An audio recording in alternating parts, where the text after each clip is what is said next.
The psyche does not wait for permission to begin its work of restoration. Long before your conscious mind recognizes recovery, something beneath awareness has already initiated the return. You who watch this now, you have felt it, have you not? That strange sense that despite the wreckage, despite the continued pain, something fundamental has shifted in ways you cannot yet name. This is not hope speaking. This is not optimism designed to comfort. What I am describing is a mechanical function of the psyche itself, operating according to laws as precise as any in the natural world. The unconscious possesses an intelligence that acts independently of conscious will, and when the personality has been brought low, truly brought to its depths, this intelligence activates compensatory mechanisms that begin reconstruction before the conscious mind even understands that destruction has reached its completion.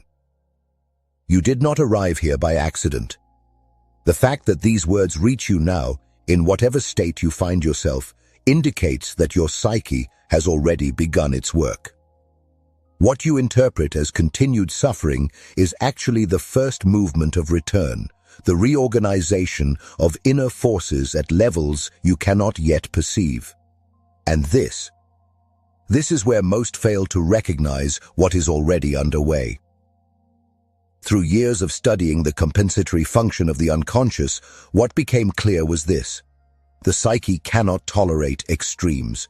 When consciousness has been pushed too far in one direction, when the personality has collapsed under the weight of failure or loss or defeat, the unconscious automatically moves to restore balance, not through gentle adjustment, but through powerful, often painful, reorganization. The comeback you seek has already begun because the psyche itself has initiated the correction.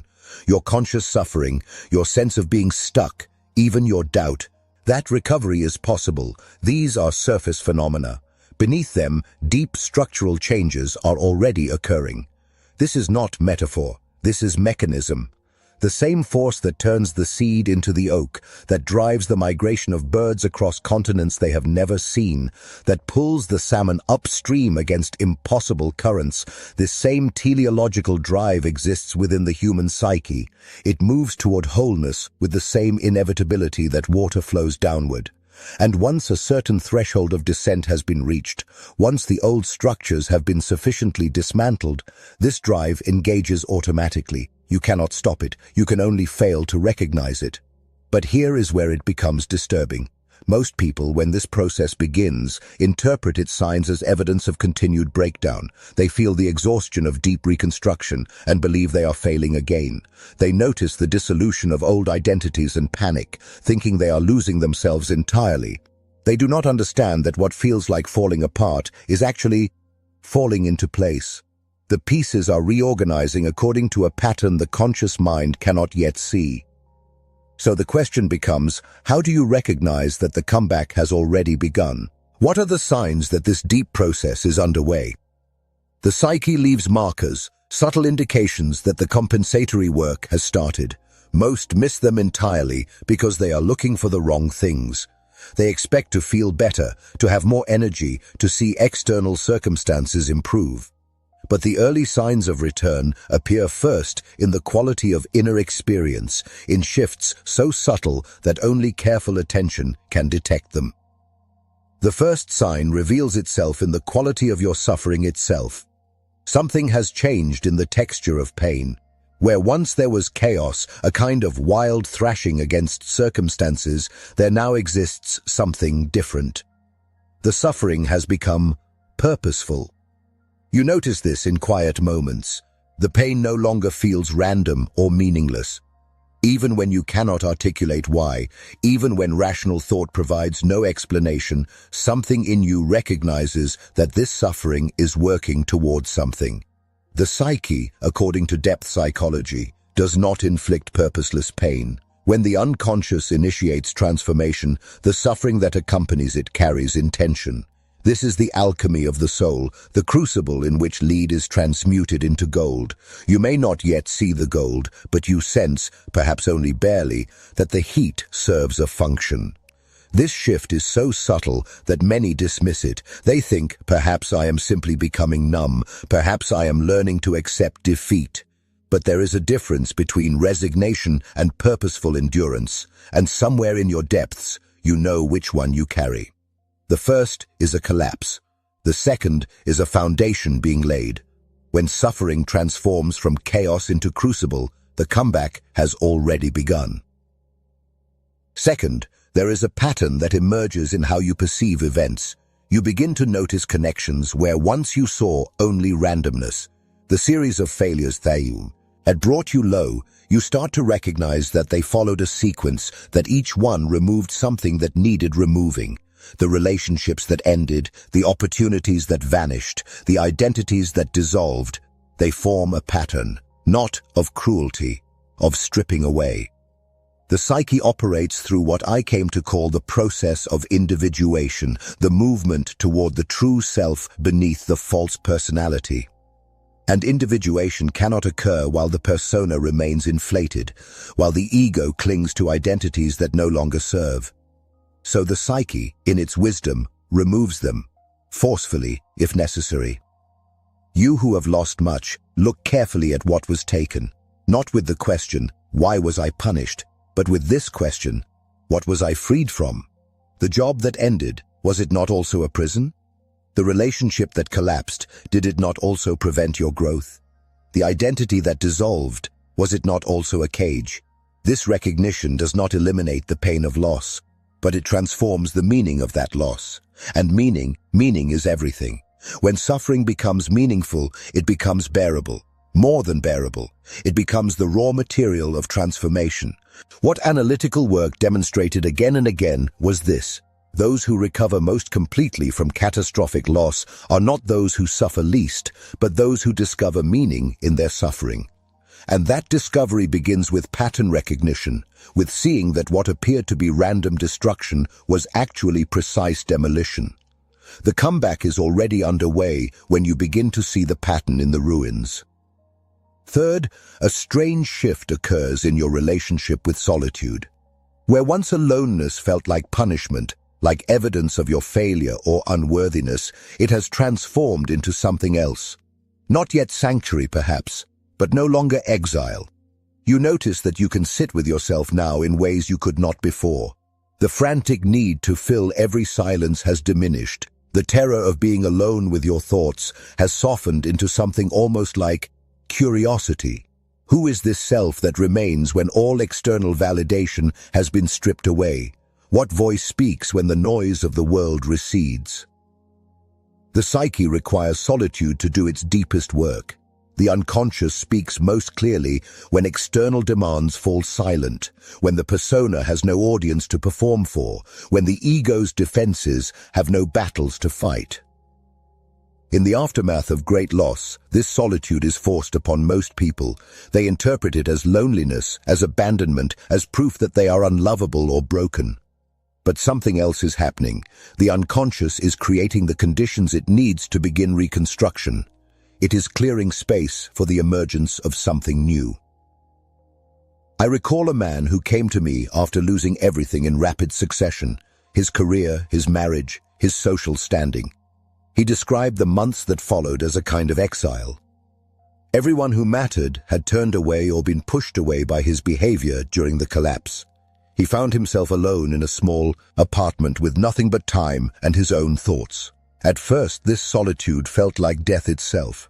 He would walk through his empty rooms and feel that he had become a ghost, a shadow of the person he once was.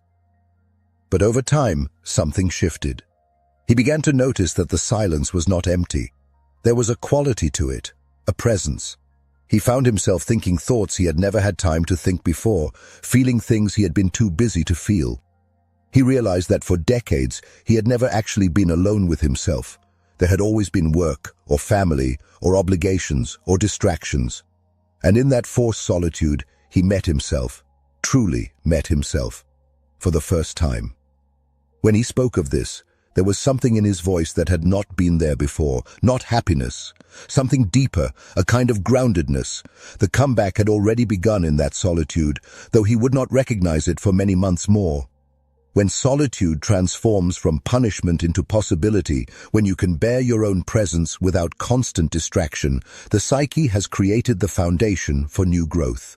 You may not yet feel strong, but you are becoming rooted in something that cannot be taken from you, your own depth. Fourth, what manifests is a particular quality of exhaustion. This confuses many people. They think, if the comeback has begun, should I not feel more energized? Should there not be some surge of vitality, some return of power? But the exhaustion of deep reconstruction is different from the exhaustion of collapse. Collapse drains without building. The psyche, when it is rebuilding at fundamental levels, requires enormous energy. You are not tired because you are failing. You are tired because something in you is working ceaselessly, building structures that will support a more authentic existence. From the perspective of individuation, this exhaustion serves a purpose. It forces rest. It slows the conscious mind's attempts to rush the process. It protects the deep work from interference. The ego, if given enough energy, will attempt to restore the old personality as quickly as possible, to rebuild what was lost exactly as it was before. But the unconscious has a different agenda. It seeks not restoration, but transformation, and transformation cannot be rushed. You feel this exhaustion in your bones, do you not? The way even simple tasks feel effortful, the way sleep does not seem to restore you as it once did. This is not depression, though it may resemble it. What depth psychology reveals is that periods of necessary regression often carry this quality of profound tiredness. The psyche is drawing energy away from external activities and channeling it toward internal reconstruction. You are building a new foundation, and foundations require deep work in the dark. Trust the exhaustion. Not by surrendering to it completely, not by ceasing all effort, but by recognizing that it signals work being done at levels you cannot consciously direct. The comeback requires this period of apparent weakness. The oak grows strong not in the moment of breaking through soil, but in the slow development of roots beneath the earth, where no one can see the work being done. Fifth, there is a strange discomfort that arises around your old identity. The persona you once inhabited, the roles you once played with ease, no longer fit properly. When you try to speak as you once spoke, the words feel hollow. When you attempt to care about things that once consumed you, the caring will not come. This creates a peculiar anxiety. If I am not who I was, then who am I? And if I do not yet know who I am becoming, then what am I? The self, in its wisdom, creates this discomfort deliberately. The old identity must become uninhabitable before the new one can emerge. If the old personality still felt comfortable, you would slip back into it, and all the work of dissolution would be wasted.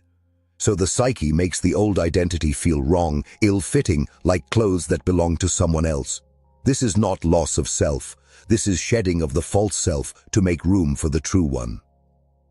What emerged from decades of observation was a clear pattern. Those who successfully individuate through crisis are those who can tolerate this period of identity ambiguity. They do not panic when the old self no longer fits. They do not desperately grasp at the past, trying to force themselves back into personalities that have already died.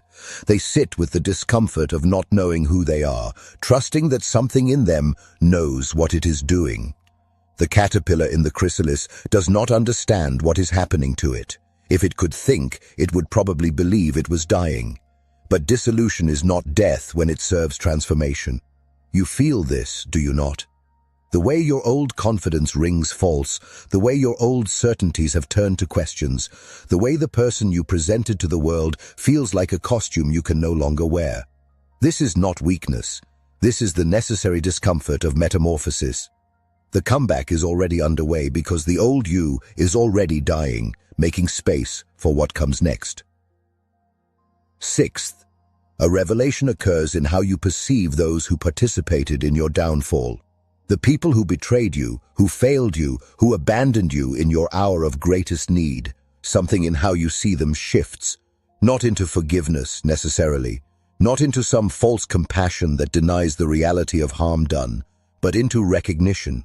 You begin to see that they were, in some strange way, necessary. They played their role in the drama that needed to unfold.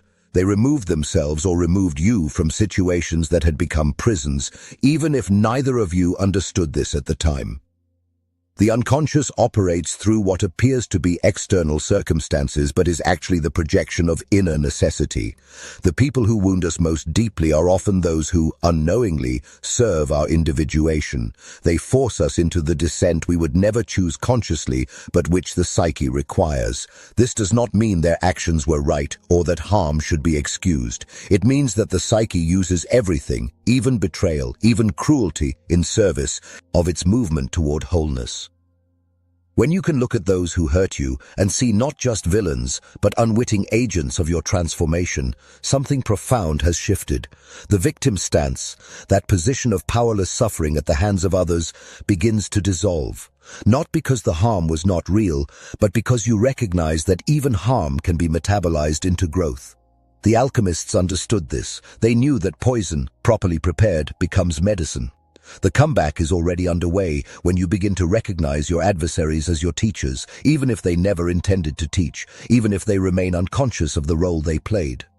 Seventh, and perhaps most significant, you notice a change in temporal orientation. For weeks or months after the collapse, you were pulled backward, replaying what went wrong, analyzing your failures, trapped in the past like an insect in amber. But recently, perhaps so recently that you barely trust it, you have noticed your attention drawn forward, not with grand plans or ambitious goals, just a quiet curiosity about what might come next, a small wondering about possibilities, a faint pull toward the future rather than a constant push from the past. This shift in temporal focus is perhaps the most reliable indicator that the psyche has completed its initial descent and has begun the return. The teleological nature of the psyche means it is always oriented toward its own completion, always moving forward even when consciousness moves backward. When the forward movement becomes strong enough to capture conscious attention, even briefly, the balance has already tipped. The descent has reached its deepest point and the ascent has begun. You who have been mired in regret and recrimination, notice carefully. Do you find yourself, perhaps late at night or in quiet moments, thinking about what you might do next? Not in the frantic way of someone trying to escape the present, but in a grounded way, as if considering actual possibilities rather than fantasies. This is not hope. This is something more fundamental. It is the life force reasserting itself, the psyche's inherent movement toward growth, resuming its natural course. The future does not pull us forward with promises of happiness or success. It pulls us forward with the simple fact of its existence, with the reality that time moves in only one direction and the self must move with it. When you feel that pull, even faintly, the comeback is no longer a possibility. It is already occurring. What has happened to you in this time of trial cannot be undone. The losses remain losses. The pain was real and its effects persist. But something else is also true. The descent has accomplished its purpose. The old structures that needed to collapse have collapsed. The identities that needed to die have died. The illusions that needed to shatter have shattered. And in their place, slowly, invisibly, new structures have begun to form. Not the old personality restored, but something truer, something that does not require the constant maintenance and defense that the false self ended. The comeback was never about returning to who you were before the fall. That person no longer exists and cannot be resurrected. The comeback is about becoming who the descent prepared you to be. Someone with depth that only suffering can create, wisdom that only loss can teach, strength that only breaking can forge. The psyche does not waste its suffering. Every moment of pain has been working toward this transformation, preparing you for a mode of existence that was not available to your former self. You stand now at a threshold. Behind you lies the wreckage of what was. Before you lies, you do not yet know exactly what, but you sense that it is no longer the same darkness that surrounded you in the depths. The quality of uncertainty has changed.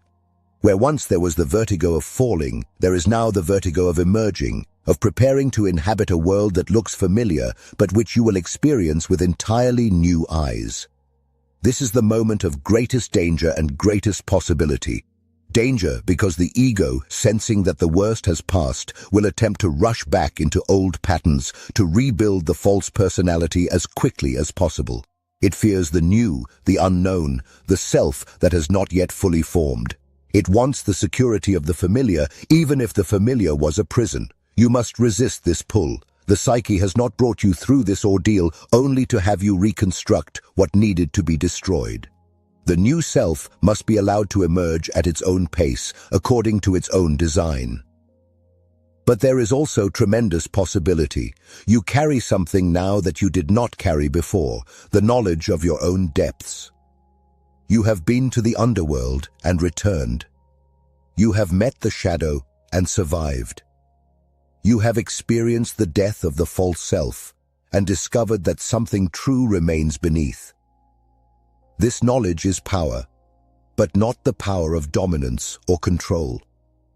It is the power of authenticity, of groundedness, of knowing who you are beneath all roles and personas. When you speak from this place, people will sense something in you that was not there before. Not confidence in the old sense, that brittle certainty that masks doubt, but something quieter and more unshakable. The authority of someone who has been tested and not found wanting, who has been broken and put themselves back together according to a truer design. This quality cannot be faked. It cannot be learned from books or acquired through achievement. It can only be earned through descent and return, through the journey you have already made. The work ahead is not to become someone different from who you are. The work is to become more fully who you have always been, beneath the layers of false personality, beneath the adaptations and compromises and masks that life required of you. The comeback is not a construction project. It is an excavation, a revealing of what was always there but buried under years of should be and must be and have to be. You who watch this now, you who have been brought low and wondered if you would ever stand again, understand this clearly. The comeback has already begged. Not because you have willed it, not because you have worked for it, but because the psyche itself has initiated the return. Your suffering has not been wasted. Your losses have not been meaningless. Everything that has happened has been preparing you for what comes next, building in you capacities that could not have been built any other way. The path forward will not be easy. Transformation never is. But it will be authentic in a way your old life never was. You will build on a foundation that cannot be shaken because it has already been shaken and held. You will create from a place of knowing rather than hoping, of depth rather than surface, of truth rather than illusion. And this is worth everything you have endured to reach it. You are not starting over. You are starting from a place of profound groundedness that your former self never possessed. The comeback has already begun because you have already changed in ways that cannot be reversed. What remains is simply to live into the transformation that has already occurred, to allow the new self to emerge fully, to trust that the psyche knows what it is doing, even when consciousness cannot yet see the full design.